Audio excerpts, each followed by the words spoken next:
Je me suis retrouvé à photographier la violence en Palestine ou encore avant en Yougoslavie pendant le conflit. Mais j'ai beaucoup photographié de mouvements sociaux aussi en France et de manifestations. Et bien évidemment, tous les photographes de presse ont été confrontés à des manifestations qui dérapent depuis des années. Mais cette forme de dérapage, cette violence-là, je pense que tous les photographes de ma génération qui travaillent sur les mouvements sociaux depuis une vingtaine d'années n'ont jamais été confrontés à une telle colère de la part des manifestants, et ensuite une violence sous forme de répression des forces de l'ordre qu'on n'avait jamais vue en France, que j'avais jamais pu constater.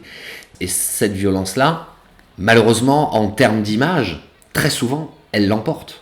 Elle l'emporte sur le propos premier parce qu'elle choque, parce qu'elle interpelle et parce qu'elle veut dire aussi quelque chose.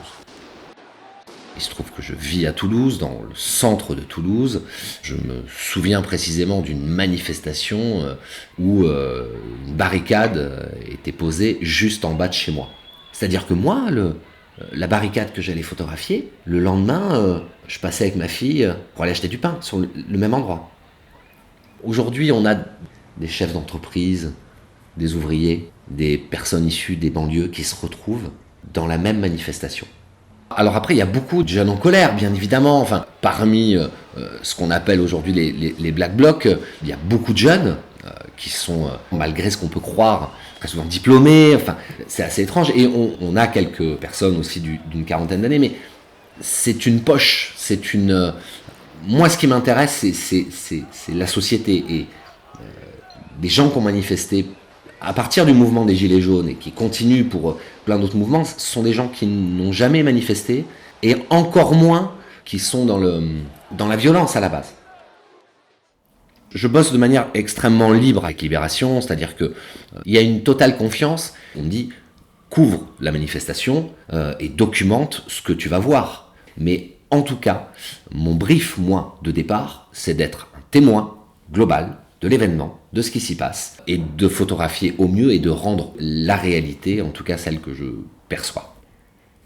On est dans une défiance totale envers les médias. Chaque camp essaye de nous empêcher ou de montrer la scène ou de nous manipuler. Enfin, on est tiraillés entre tout. Puis en même temps, on se retrouve dans une difficulté de travailler par le nombre de caméras, d'appareils photo, de smartphones.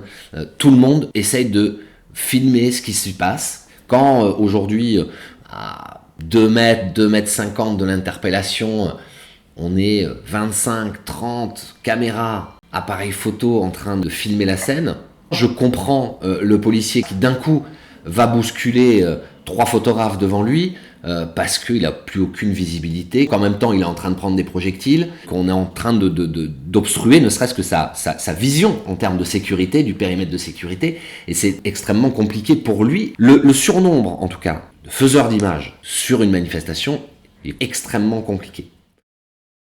Je photographie cette scène qui est étonnante.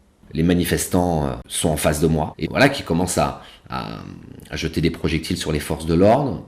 Et puis j'ai ce monsieur au milieu, on a le sentiment qu'il va à la pêche. J'ai mon brassard de presse, j'ai mon casque avec identifié presse. Là, les forces de l'ordre vont nous balancer à nous, photographes, une grenade désencerclante. Elle va arriver au milieu des jambes du photographe Valentin Melville.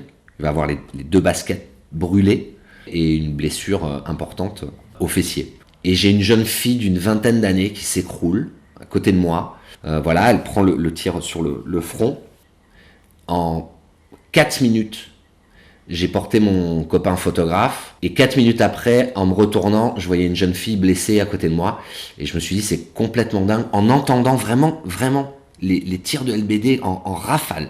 Et c'est le seul moment où j'ai craqué et je me suis mis à pleurer en me disant, c'est pas possible en fait.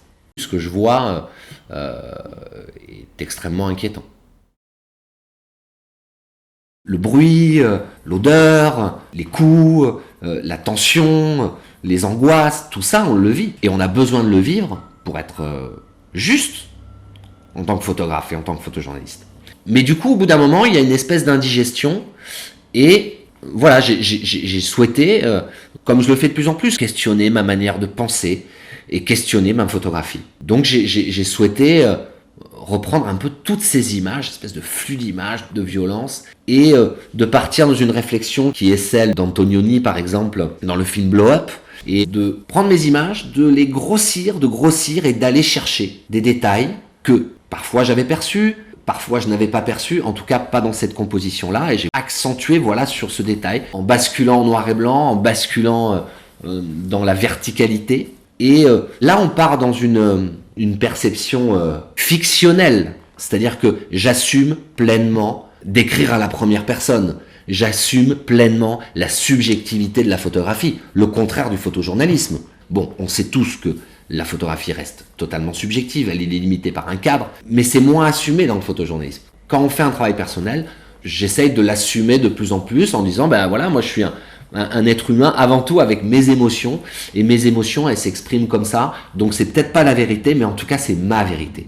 Et j'ai presque le sentiment, le livre est sorti il y a 1 an, d'être une série annonciatrice, et voilà, enfin, on y est, on s'en approche du chaos.